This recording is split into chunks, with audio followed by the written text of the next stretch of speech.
Mahal. Mahal siya. Mm. Pero na-ROI ko naman siya agad. So, It's I worth would it. say invest on something if you want to upskill. But Mhm. for you to start learning kung paano magsisimula, sa akin ka na pumunta, libre lang. Hindi mo na kailangan magbayad. You don't need to pay for you to learn how to start. Never paid. 3 or 4 years ago about about potential income here because I really love that video of yours now. Um, but the training programs that you said before earlier is it really a requirement ba or is it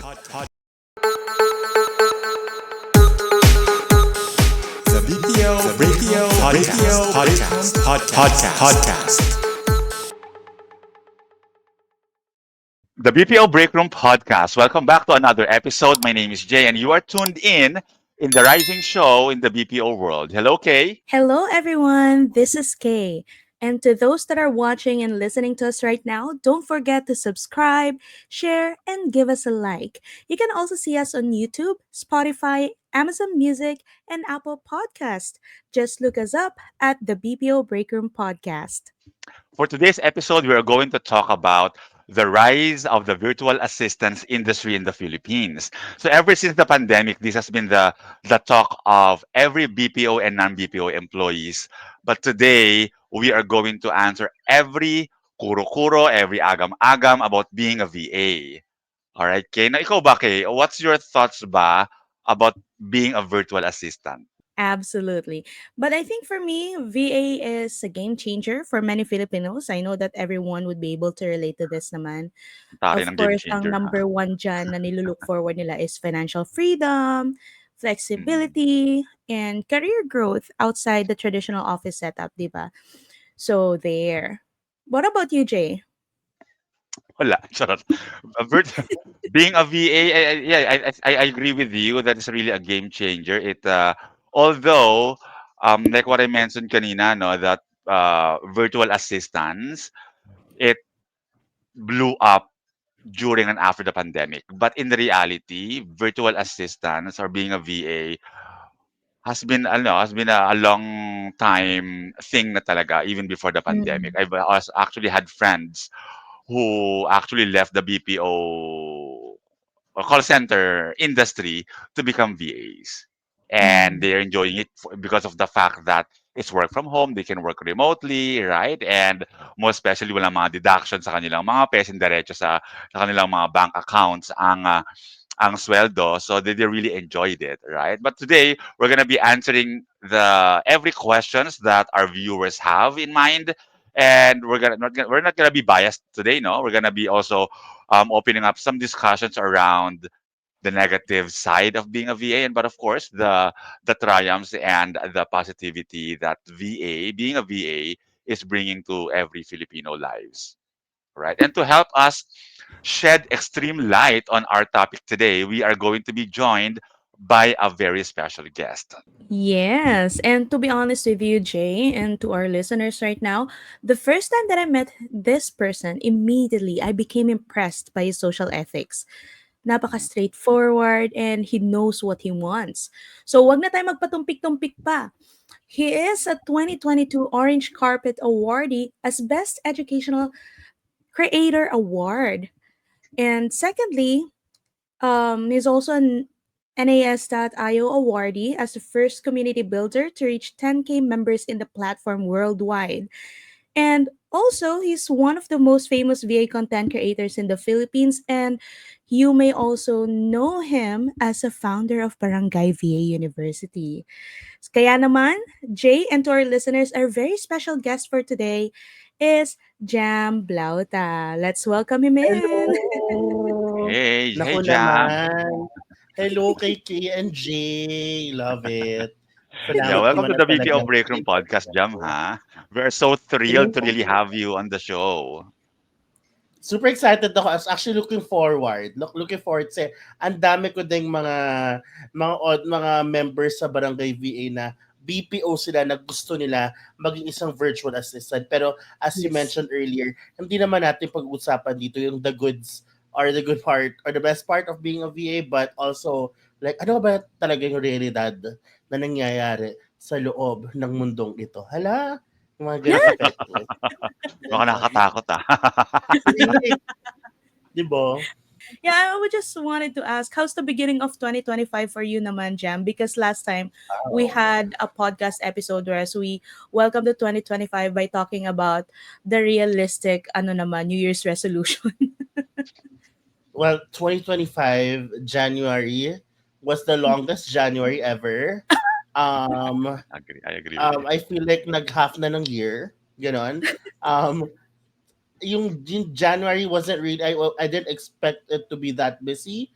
Napakaraming blessings.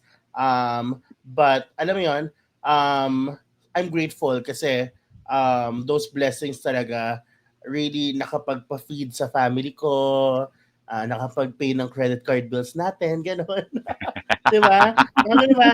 Ano kasi syempre parang ang ganda mo ng pasok ng taon, busy agad, bongga kasi Mm. yung freelance life kasi ako kasi freelancer ako.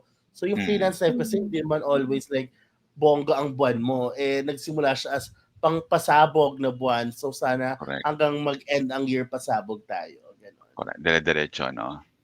Correct. Mm. And I really agree with what you said na being like a freelancer is not really every month. It's ano no, it's Mhm. umuulan ng blessing, hindi ba? But Right. yeah, correct, correct. But before we begin, ano, Jam, we just really wanted to take time to really know who you are talaga. I know that your videos are everywhere now. You also have your very own podcast, right? And you're also Yes. producing content on TikTok, on Facebook, and also on YouTube. But sino nga ba si Jam? Taga saan si Jam? Saan ka ba lumaki? Ilang wisdom tooth na ba ang na nabunot? Yung mga ganun klaseng information, right? So tell us something about yourself muna, or our viewers. Yeah. What people don't know yet, yes, of course, I'm Jam. I am from Mandaluyong. I am a graduate of HRIM, major in hospitality management in Benilde. So hotel talaga ang gay. Hotel and Mm. restaurant talaga ang gay, focusing on food and beverage. Mm. So Okay. I did my internship in the States for a year. And then when I got back from the States, I immediately started working sa restaurant. So I started working sa restaurants. It's a famous katsu restaurant here in the Philippines. I'm not gonna Mhm. name it na lang, but it's a famous na opened also like a famous ramen restaurant as well Mhm. eventually. And now I stayed there for 5 years. So from ranks, from being a server, yes, nag-serve ako before. Pet ako dati me. So nag-serve ako before. And then naging trainer, training officer. Ayan. So until such time 2018 sabi ko, you know what? It's time to test the Mhm. waters and be a freelancer.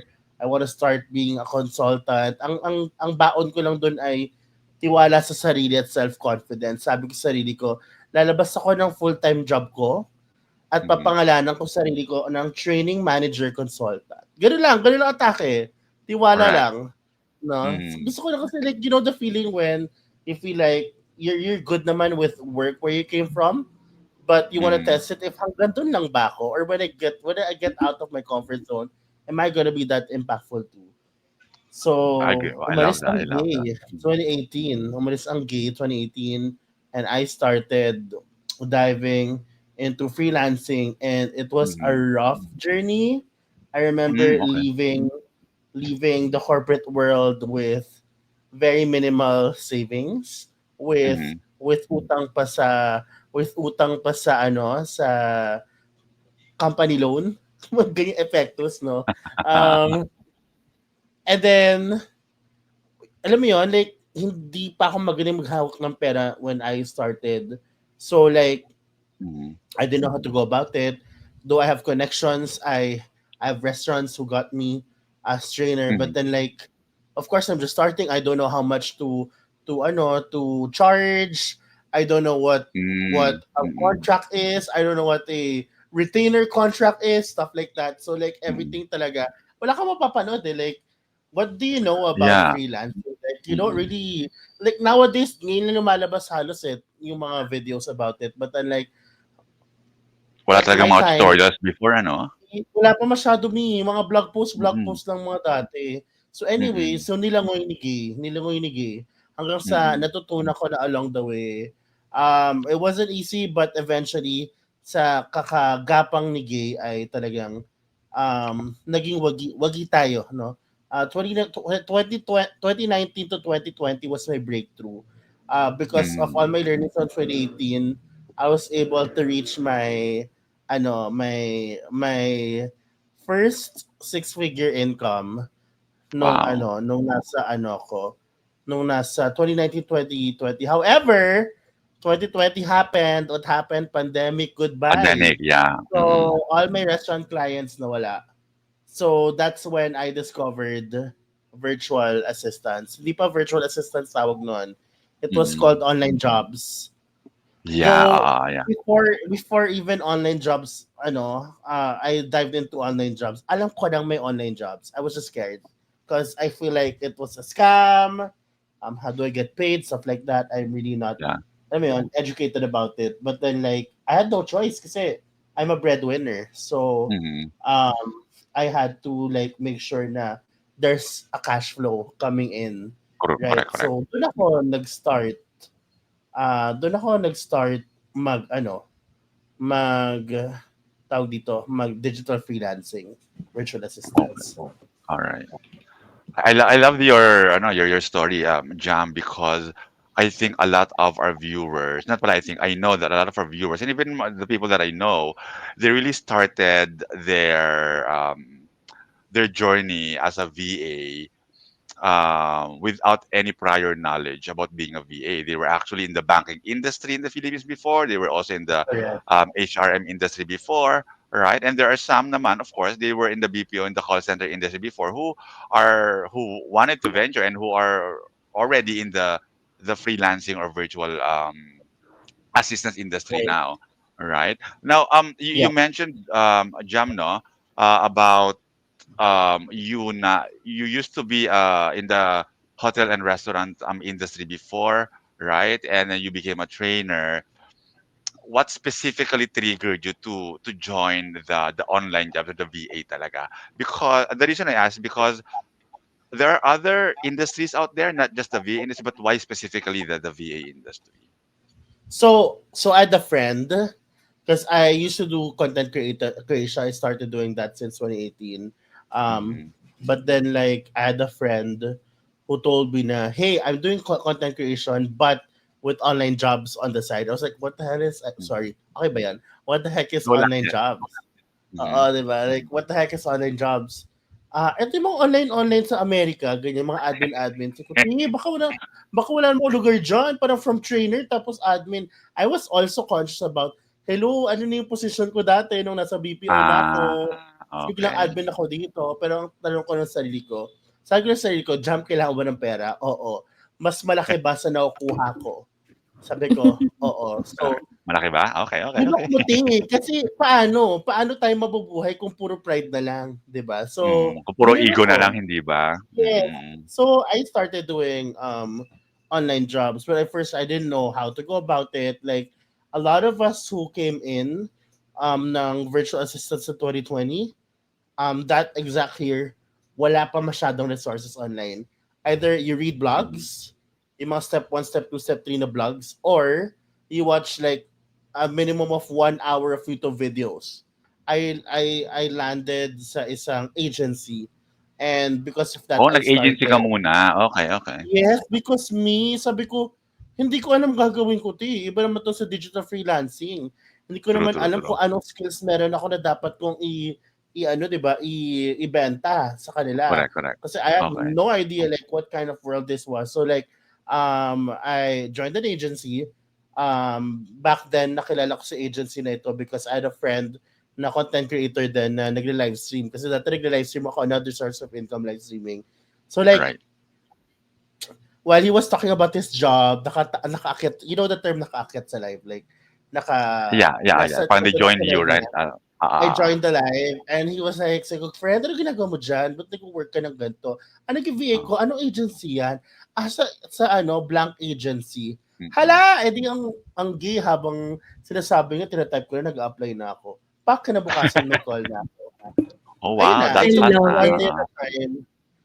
Yeah, Mm. so that time I parang ang chika nun was this agency gives the best hourly rate among all, which is 5.5 US dollars an hour, which is Malaki not na bad. yun, Oo. Mm, Malaki siya mm. Nagme kasi ang dami nagsimula ng $2, 3.5. I started Totoo. with 5.5. Yeah. Right. Mm. And And Ako then nga which gano'n oo. din made sense nag-start. kasi ginawa niya Mm. akong social media manager. Which made sense Okay. because content creator nga ako. So, inalign Mm. niya yung hobby ko, which is content creation, to social media management, which is pretty much close naman to the Mm. job. So, yeah. I know now. I now I realize, and I know that being part of an agency isn't really a bad thing. It could actually really jumpstart your career in the Yeah. VA industry. Ano? Um, Now, before we really dive deeper into our topic today, Jam and Kay, because I wanted to say this first, that according to protechnologypartners.com, Philippines, the VA capital of the world, the Philippines has seen a significant rise in the number of virtual assistants over the past decade. And they also said Mhm. that the Philippines population has diverse industry knowledge and strong English proficiency. And part of this Correct. rise is the government support for the BPO industry. That's the reason why we are here right now Yes. talking about the Yes. rise of the Philippine VA industry. Tama, Kay? Correct. And napaka-interesting din ng humble beginnings ni Jam, no? And apart from our listeners, I myself can definitely relate to that because I've been in the hospitality industry as well before. Although mainly focused in the kitchen, a professional kitchen because I was a culinarian. So there, that's why natutuwa akong marinig galing mismo kay Jam na yun yung beginning niya, no? So yeah, Ako din, nasa ano din ako before, hotel and restaurant, pero I'm more on as a mm, customer. Charot. Don't mind me. Go almost ahead, Kay. convincing, ha? Love it. Go, Kay. 'Di ba? Pero Jam, the question is, since yun nga, as pertaining to the topic that we have right now, no, that is very interesting to many others that are listening right now. What is VA nga ba talaga? And is being a virtual assistant for everybody? Okay, two questions. So let's start with the first question. What is virtual assistance? VA. VA means virtual assistance, also known as online jobs, also known as remote work. And when you say VA, like V meaning virtual, meaning pag sinabi mong virtual, from home, anywhere, remotely. Hindi ka, wala ka, it doesn't necessarily mean like you are in front of your client. It can be in an office setting, but you're not in front of your client, 'di ba? Mm. When you say assistant, you're a secretary, right? When you combine it, it's like you're like a virtual secretary, right? Like you're a virtual assistant. So like ang goal mo is to be able to provide services sa clients mo, and what type of services? Iba-iba. May mga nasa general admins, meron nasa creatives, marketing, iba-iba. It's very wide.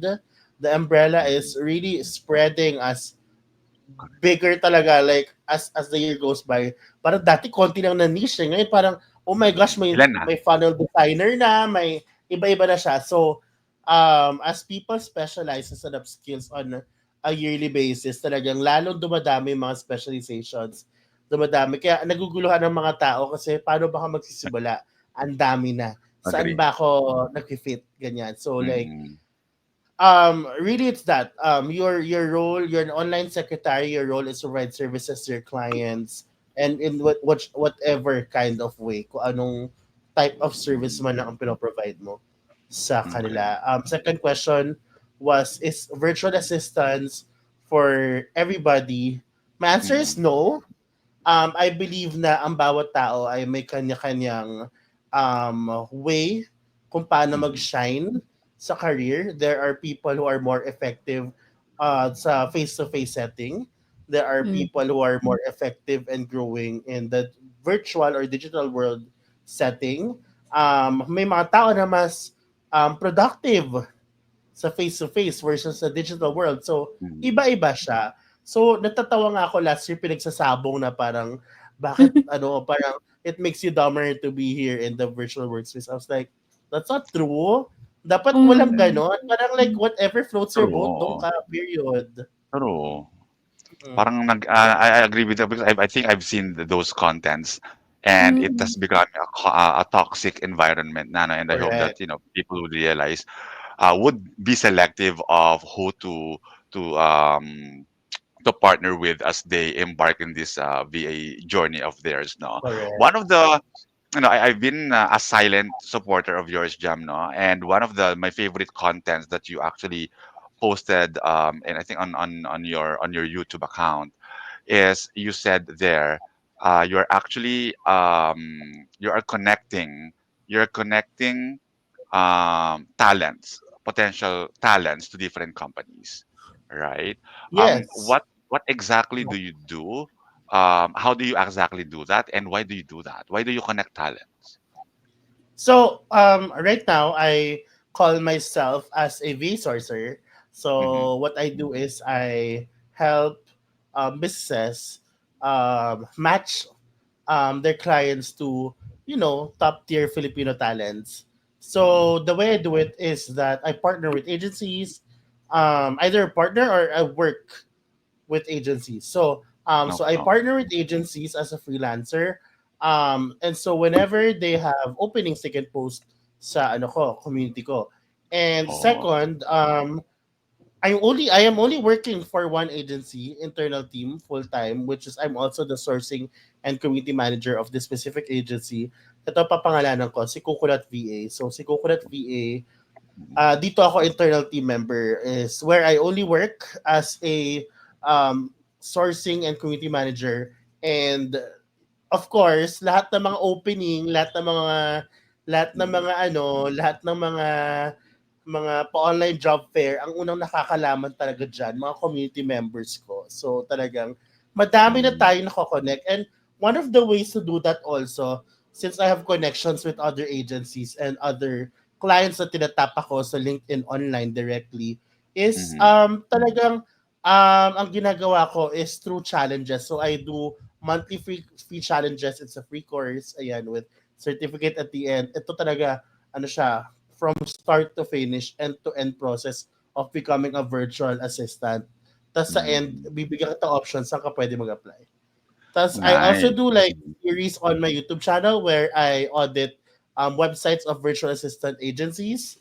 And so Mm. at least nagkakaroon sila ng idea like where else can I apply versus the Yeah, usual, na platforms that parang everyone talks about. So correct, parang before kasi without your cousin, before parang they had no idea what kind of company is that, or parang wala pang correct, reviews before, and it's a good thing that you have correct. that initiative that you give reviews first, and then you also conduct trainings with these people, and then you are able to match them with potential clients, right? And Yeah. especially opportunities from Coconut VA, no. So one of the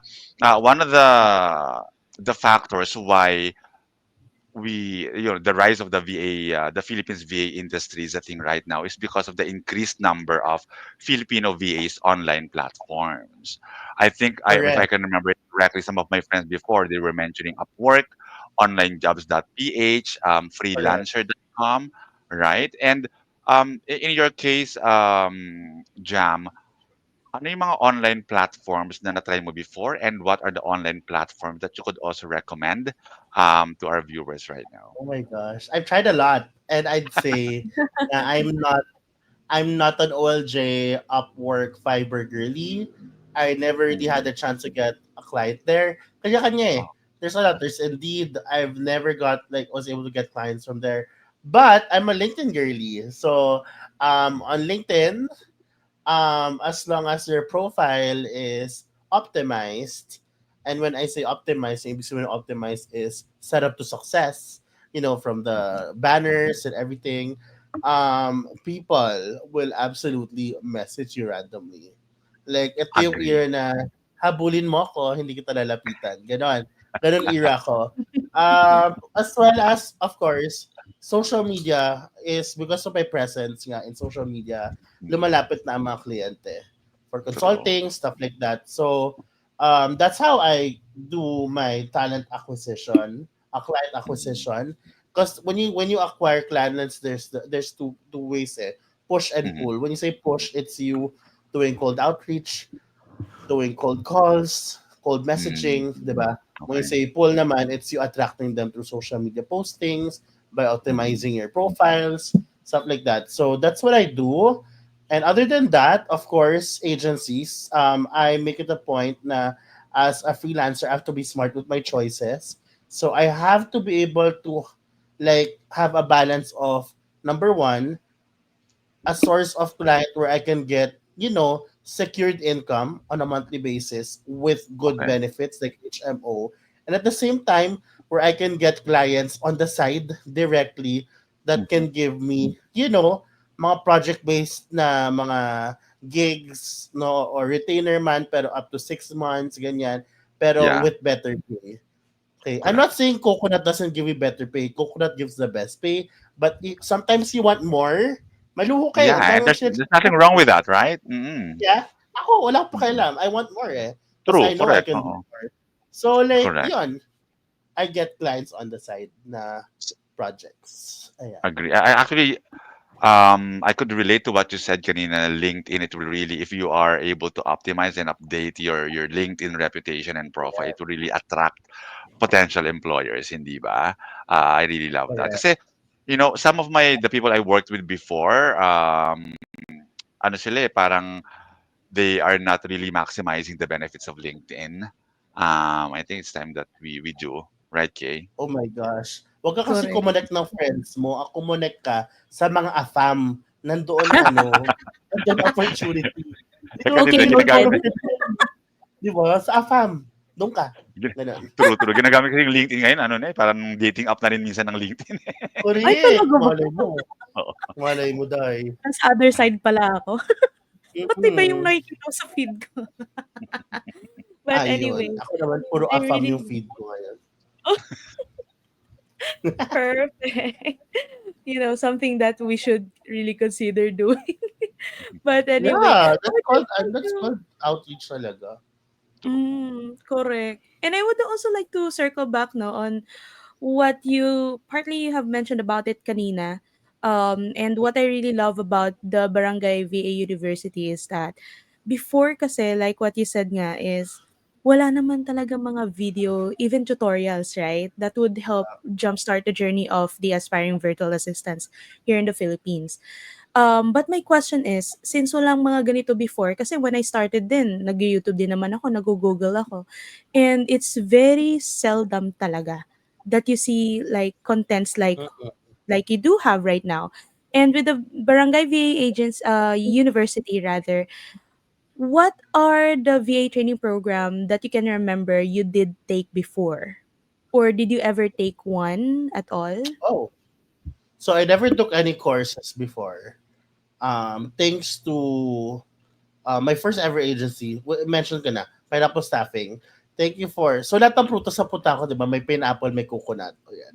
So, thank you Yeah. for, what if gumawa tayo ng fruit salad na, May papaya agency. pa nga. Ayan. I heard something about papaya Correct. pa nga, hindi ba? Anyway, so like because of Pineapple Staffing, I didn't need to go through any program because they were the ones who literally guided me throughout that journey. Like they also had a training program.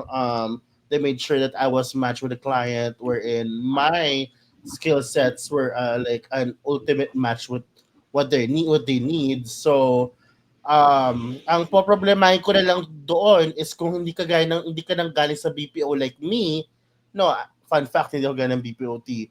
Um, if we don't know how to like, work with other nationalities, then that's going to be a challenge for you because like Mm, Americans tend to be more straightforward with their words. correct. Um, Sometimes if you're not used to their language, they speak too fast. And I'm so grateful that I started with Pineapple Staffing because of them. Ay talaga namang na jumpstart na yung freelance journey ko. And through my journey, that's when I started sharing my life as a freelancer, as a virtual assistant. And then, ang dami tatanong nung una talaga, hala, ano to? Like, ano yung social media manager? Social naman yan, T. Hindi mo alam, taga-post na naman ang mga content ng mga clients ko, hindi mo manager talaga. Good it's Correct. na. Pero, yun, that's when I started, like, posting about my work. And ang daming ang daming nag-boom na videos kasi ang daming na curious. Like, ang daming na wala na trabaho. Agree. So, doon na nag-boom. I'd say I'm one of the few na nagsimula mag-post. Maybe, if you can correct me if I'm wrong, but I feel like 2020, I'm one of the few na nag-start mag-post about Agree. virtual assistants online. True. I agree with you. More especially about social media management, and I'm gonna touch base on one of your videos. I think 3 or 4 years ago about about potential income here, because I really love that video of yours now. But the training programs that you said before earlier, is it really a requirement ba, or is it? Kasi I feel that, like what you said, ano, nag-start ka without any training programs, right? And you are successful. You became successful. Now, our viewers right now might also be wondering, do I really need a training program, right? What's your take on that, Um, Jam?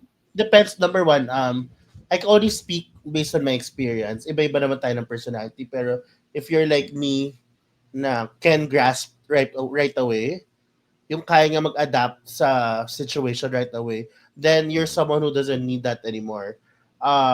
But there are some personalities kasi na talagang you have to guide them through like step by step. Iba-iba kasi learning style ng bawat tao eh. So I'd say if you can, go ahead. If the means, go ahead. But I'm a believer of if you want to start something, if you really want to help your co-Filipinos, mga kababayan mo, magsimula kung paano makapag-start ng businesses sila online, no? Through virtual assistants, you can give it for free. That's why I give it for free. Kasi deprived ako dyan before eh. Wala nag-guide sa akin. That's why now that I have the means to like teach you how I experienced it and how I went about it, then that's when I gave like all these free resources to my audience. That's why I built my community. Amazing, Um, amazing. so, but I never said that I never took any course. I took a course when I wanted to upskill. Because I Of don't course. want to stay as a social media manager like all through my life na. Because it's number one, it's very, very tiring. It's like wearing multiple caps in one job. Mhm, Number two, it's not a super high paying job. mhm, And so I needed to upskill. So I I invested on mga communities with premium, like monthly premiums, medyo mhm, mahal na. Basta any course with community. Yung hinahanap mhm. ko kasi I need someone, kasi filtered na tao doon eh. Filtered yung tao sa community na yun eh. Mga So you experts get na, ano? to Yes, you get to mingle with them. You get to learn from these, we call it personal learning network. And then, anything na Chris Do, idol ko yun pagdating sa freelancing eh, and Mhm, business. Chris Do, tinig ko yan. So, mahal siya, mhm. pero na-ROI ko naman siya agad. So, It's I worth would it. say invest on something if you want to upskill. But for Mhm. you to start learning kung paano magsisimula, sa akin ka na pumunta, libre lang. Hindi mo na kailangan magbayad. You don't need to pay for you to learn how to start. Never pay.